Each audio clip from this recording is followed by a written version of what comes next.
Welcome to Driveline Podcast. My name's Christine Vinatieri-Erickson. I'm the president of South Dakota Auto Dealers and South Dakota Trucking Association. This is our official podcast. Today with me, I'm so excited to introduce you all to Luke Lindberg. He is the president and CEO of South Dakota Trade. Welcome, Luke. Good morning, Christine. Glad to be on with you. Thanks for having me. Thank you. So today, we talk all things auto, all things trucking, and there are so many facets to the auto and trucking industries.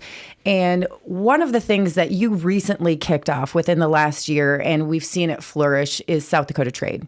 We weren't the first one to do it, but you have the expertise behind it. Talk to me a little bit about what is South Dakota Trade? Why does it matter to South Dakota? We're in the Midwest of the United States. Why do we care about trade here? Yeah. Again, thanks for having me on. We couldn't be more in alignment, I think, our two organizations in terms of trying to help get our goods and products all around the world and across the country. Trade is heavily dependent on trucking. As you know, we'll talk about that a little bit more. Mm-hmm. But the real basis for getting South Dakota Trade off the ground is that every state has some form of an international trade office. And South Dakota really didn't have that function in place. And so about a little over a year ago, we got a group of 30 plus businesses together who said, hey, this stuff matters to us. Mm-hmm. And it really does. We have about 30,000 jobs almost in South Dakota that are directly supported by exports.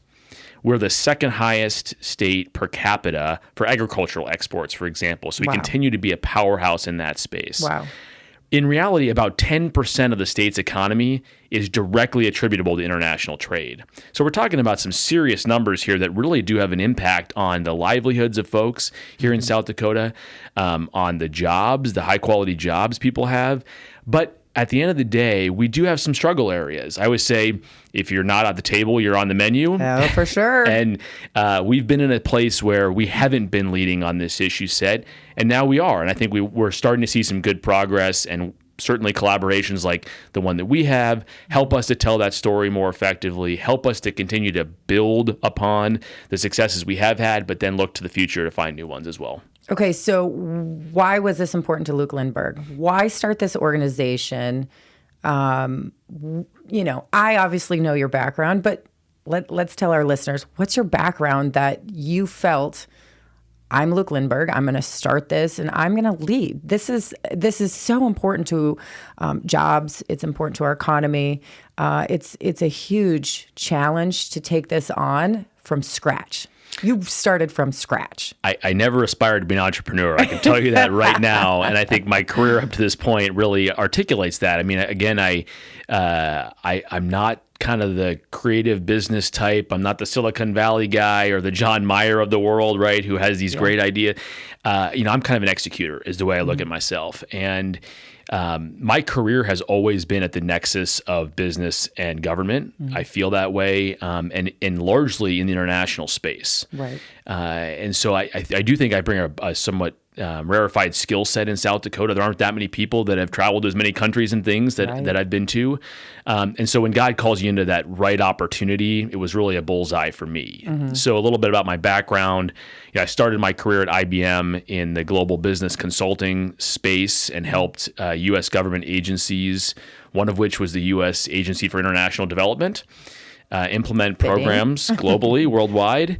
I got recruited to come to Sanford Health and spent a few years working in the World Clinic division there, where I traveled around the world and helped Sanford expand their global footprint, bring new ideas back to South Dakota, but also help use our existing expertise to help countries like Ghana and Germany and Vietnam tell their story and figure out how to deliver healthcare services more effectively. And then what most people know me for is my time at the Export-Import Bank. I was a presidential appointee in the Trump administration at the Export-Import Bank of the United States, and so served as the chief of staff and chief strategy officer there, which was the number 2 role, and it was the best job I've ever had up until South Dakota Trade. And really the reality there was I was helping U.S. companies export their goods and services all around the world. Right. That's what XM does. It's a check writing organization that helps our companies make more in the United States and sell more made in the USA products. Wow. And so that was a real passion for me.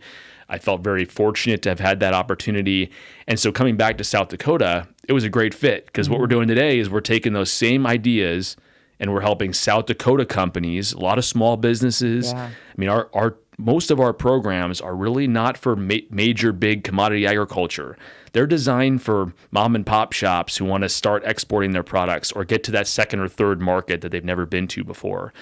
And so I'm taking that skill set. We put together a tremendous team of folks, 5 of us here across the state of South Dakota, to be there, to be the first phone call when somebody has a container ship stuck somewhere or they want to explore expanding their product markets. We're there to walk right alongside them and make sure they can be successful. Yeah, that's great. And, taking that risk, even though you mentioned not being the entrepreneur or, you're the executor, taking that risk comes with challenges. And Sure. it sure is a calling to know, okay, this is where I'm being led to use my skill set. And certainly here in South Dakota, we're lucky to have you. We're lucky to have, South Dakota on the map for saying, hey, we are one of the states that has a trade, South Dakota Trade, and helping our local businesses, I think, is actually very, very critical. And it's not just, former legislator. I know a lot of times whenever we say we're from Sioux Falls, they're like, it must not always be a great idea because we're, Sioux Falls, we're the economic engine. And so for you to launch this statewide and, sure, you're housed here, but you work across the state and have relationships across the state. And I think that your background really demonstrates that too, is relationships make the world go round, right? Mm-hmm. If you don't have relationships and you're not able to pick up the phone, your background demonstrates that for us as a state as well. Sure. Thank you. We've seen you in the news a little bit. I want to talk a little bit about a couple different areas. Being able to get the financial funding is a big darn deal, right? Crucial. For you to get that for any small business or association or any of that, to have somebody believe in your vision and then essentially reward you to make sure that you're successful long into the future. Talk about that process, what that looked like. Maybe, I don't know, maybe the feeling a little bit about what it felt to be knowing you're getting that chunk of money to be successful, carry on your mission. Yeah, so thanks. I think to me, the crucial moments took place as we began to see some progress and get some wins under our belt. Mm-hmm. The Nome Rodent Administration was one of our early supporters. They invested in us through the Future Fund early on last year when we were first getting started. But they had expectations, rightfully so, that we needed to raise private sector dollars to support this initiative. 41 states in the country fully fund their trade office with taxpayer dollars. Wow. And we don't. South Dakota took a different path, right? And I think it's the right path for South Dakota. I mean, I wouldn't have built this organization if it had been a government agency. If this had just been another bureaucratic part of the state government, I wouldn't have been interested in that role. But because of the opportunity, I felt that we could build something that was dynamic, was responsive to the business community, really business driven, was to me much more attractive. And so we're a public-private partnership. We've got over 30 organizations from across the state so far who have invested in South Dakota Trade and become partners of ours. Certainly the Governor's Office of Economic Development continues to be an important partner, but we have other organizations that are just as much. In fact, we have a great board of folks that are actual exporters out doing the work every day. And then we have a steering committee of industry leaders from the Biotech Association and the pork producers and the corn growers and the Trust Association all coming to advise us on our strategy. So it really has been an all hands on deck activity. We have great support from a lot of folks. And then we saw in December that the Nome and Rodent Administration decided to double down their investment and give us some additional funding to continue to drive the ball down the field. And I think that's crucial for us going into the future because, again, I think those public dollars crowd in more private investment. Right. And if you look at the size of our trade office in comparison to many of our peer states, it's very small. We're still a little bit smaller than what those other states are doing. And that includes Iowa and North Dakota and Nebraska, our peer states that are surrounding us. So there's some more investment that will come through time, but we're building this in a very responsible, thoughtful manner. And I've gone around and asked all those states, What are your best programs? Yeah. What is successful? What's the highest return on investment? Let's take those items and we'll put them into our toolkit rather than taking just kind of the run of the mill, what everybody else is doing. Let's really focus on those high dollar value propositions that are going to get our state furthest, quickest, and sort of most successfully. Yeah. And that's super smart, knowing that you have a small team. I mean, Right. you don't have a team of 20 or 10 or, I mean, you're 4 or 5 people in your office. And so it's a fairly small team. So you have to be very pointed, very driven, very focused on Absolutely where it makes the most sense. I always use Virginia as an example. They have a $20 million a year trade operation. Wow. They take, I think, 15 to 20 trade missions a year. I mean, it's a massive operation. And I don't think South Dakota will ever be that, right? That's not a fit for our state, but it does show you the size and scale and scope and difference of approaches on this. Right. But it's also, even though I use this all the time with my colleagues and my state execs in other states, sometimes South Dakota may get overlooked here and there. But, I say, just because we're small doesn't mean we're not mighty. Amen. And we are. Amen. And a lot of times it is those relationships that, my associations are very small. And so I have challenges of people saying, oh, yeah, it's small. We don't know if we want to come into South Dakota. And I'm like, give me an opportunity. Let me show you. Absolutely. We do things differently here. We do. I go to conventions from some of my other colleagues, and it's this huge pomp and circumstance. And I'm like, no, we're riding buses and we're going to dealerships and we're sitting there, but that's how we work, is relational, and that's how deals get done, is getting to know you and trusting you. And I see you out and about a lot. I see you hosting events. What's South Dakota Trade up to next with events? What are you hosting? Where are you going? What's next? One of my favorite events that we do every year, it's sort of been adopted into South Dakota Trade. I had done it a couple years beforehand, and now we've taken ownership of it, is our Midwest Agricultural Export Summit. And this event is designed to do exactly what you and I are discussing this morning, which is put South Dakota in the driver's seat. Yeah. We invite ag leaders from 7 states around the upper Midwest to come together here in Sioux Falls and really talk about how do we collaborate on agricultural exports as a region. Mm-hmm. How do we work together? How do we, find ways to partner and identify things that can help our region be successful? Because in the end, when we export soybeans down to Nebraska, they process them and send them overseas. It's all part of the same supply chain. Exactly. And it needs to happen in a way that it's collaborative and supportive, so all boats rise with high tide. So we're excited about that, the 4th year of that event. We always get great speakers. This year, I'll highlight early for you all, breaking news. For example, one of the panels I'm excited about is we have Jim Sutter, who's the head of the U.S. Soybean Export Council, coming. His counterpart, Krista Hardin, who leads the U.S. Dairy Export Council, and Dan Hallstrom, who leads the U.S. Meat Export Federation. The 3 of those are going to all be on a panel talking about how commodities, work together to also promote exported products overseas. So we've got a number of other great speakers that are coming out soon here, but excited about that. We've got a delegation headed to South Africa this week of South Dakota companies. Wow. Excited about seeing there. They're going to participate in the USA Pavilion at this big agriculture manufacturing show. So it's really designed on the business of agriculture, not on commodity ag. Mm-hmm. And that's an exciting opportunity. And then in the last week of June, we're taking a large delegation to Japan and Taiwan. Wow. Our Lieutenant Governor will be leading that delegation. Secretary Roberts will be joining us. Deputy Commissioner Jesse Fonkert is coming as well. And we're going to talk about all things to sort of foreign direct investment into South Dakota, exports out of South Dakota. We have 8 companies registered to come with us. They're going to be doing business-to-business matchmaking meetings, which means we're putting them in the room with buyers that want to buy their product. So we're hoping to get some sales done while we're over there. It's going to be a very busy week. People come back exhausted, but hopefully we'll have a good ROI.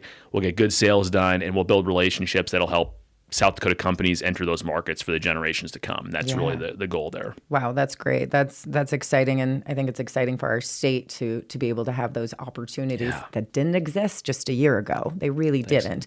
Or we're doing them by ourselves, onesie twosies. To have a collaborative effort that is focused and driven is absolutely critical. If I can just chime in on that, before our trade mission to Mexico in September of last year, the last time our state took a trade mission was 10 years ago when Dennis Dugard was governor and went to China. Wow. And our friend Ryan Budmeyer actually was at GOED at the time and helped plan that activity 10 years ago. Yeah. So it's been a lost decade of us not building those relationships and finding those opportunities for our companies. Yeah, that's crazy. And, if we can focus right here and make those relationships in other states, I think it just makes it better, and we're investing back in our South Dakotans here as well. So I want to just transition a little bit and commingle. Yeah. Let's commingle our industries a little bit, because I think it's interesting for our listeners and our members. Our podcast is for our members, but it's also for us to get messages out, talk about the industries. Yeah. I know sometimes I get beat up a little bit because I am so strongly believing in a diverse transportation system. It's not just rail. It's not just trucks. It's not just boat. It takes a diverse transportation system for the world to go around. Now, am I impartial to trucking, and do I support my truckers and the trucking industry? Absolutely. That's where my alliance is. But we can't do it without each other. And we've learned a lot over the last few years with COVID and shortages and having to be really organized in the transportation system. And then you throw a strike in there every now and again, and we have issues. In South Dakota, trucking really drives our economy as well. 1 in 12 jobs is in the trucking industry. We have over 30,000 jobs that are here in South Dakota. And so talk a little bit about why trucking matters to South Dakota Trade. There's a lot of great examples on this front.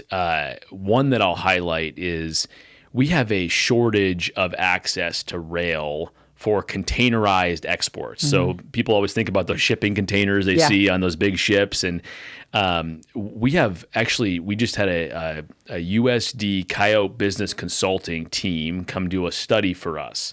And the data point that's now stuck in my brain from this great research report that they put together is that for every 3 containers that we're bringing into South Dakota from an import perspective, only 2 of them are leaving right now fully loaded. Wow. So a third of the containers are leaving empty. We're exporting a 30% air from South Dakota right now. And that's a real problem. I mean, it's a problem for the companies that own the containers because it's a waste of resources. Not efficient. It's a problem for us because our folks want to be exporting more. And so we don't have access to a containerized loading facility that goes directly onto the rail lines. Right. So what does that mean is that the trucking system, your companies, have stepped in and are getting that product from the point of manufacturing to Minneapolis, to Omaha, to get on those rail lines, or to Sioux City or whatever, to go on the barges to get to those ports. Right. And without that crucial middleman playing that trucking role, it would not.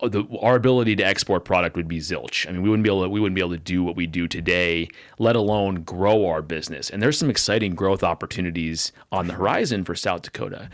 And so absolutely, there's a crucial role trucking plays when it comes to exports and imports on both sides of it. We're focused on promoting made in South Dakota products, so we focus more on that side of it. Right. But truly value the role that your truckers play every day in making sure that product gets to its end destination. Yeah, that's great. That's great. Auto. Let's talk about why trade matters to South Dakota in the auto industry.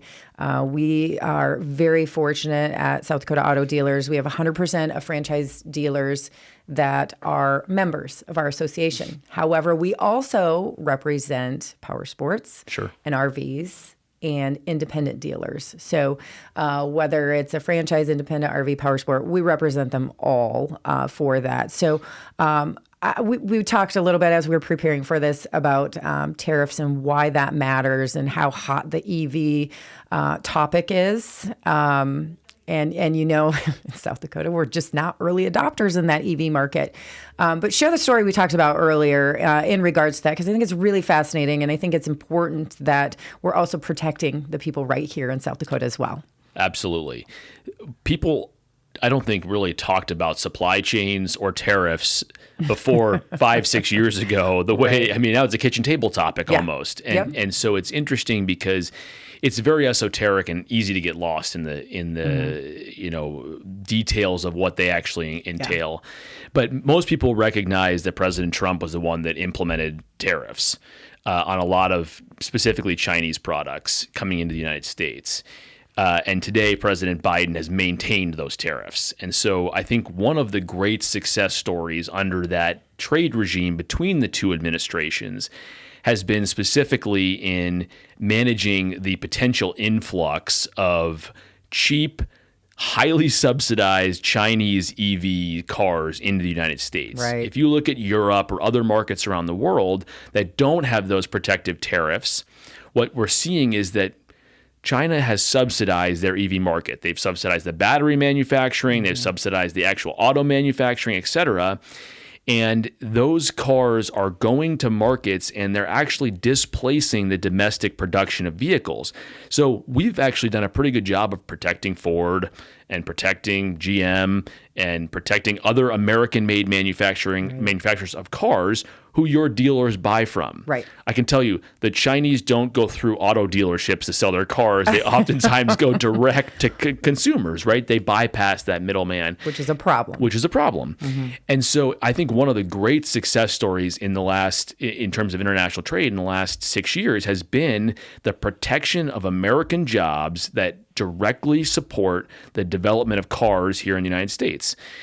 Because it shouldn't be that our workers here in the United States have to compete against cheap labor, subsidized batteries coming out of China for cars that are going to end up here in the U.S. market. And so the tariffs have counteracted that. They've enabled us to increase the price of those cars, and they really haven't taken off. Yeah. And that to me is a win for American workers. It's a win for auto dealers. It's a win for all of us in terms of, we're not bowing the knee to China to allow them to come in and own our production of vehicles in the United States. Right. Yeah. And kill off that workforce. And they're cheap. I mean, they're not made to the other standard, and we certainly don't want those vehicles on our roadways either for that reason.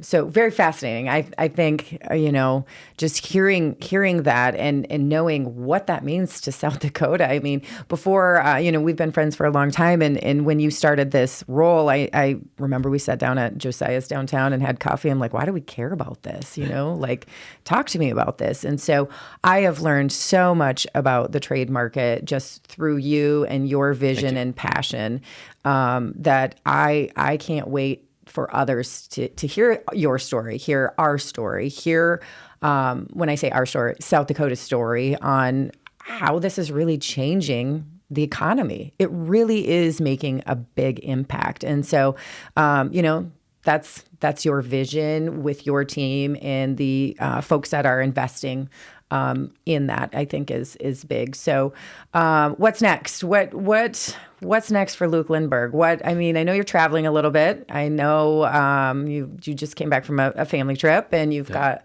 a couple of cute little kiddos. But what's next in trade, family life for Luke?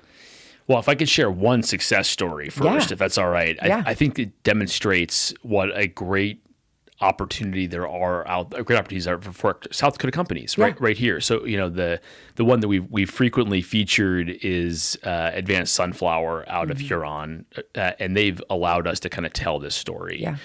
And so they came to Mexico with us. They had a great experience down there on our Mexico trade mission. They sold a lot of product.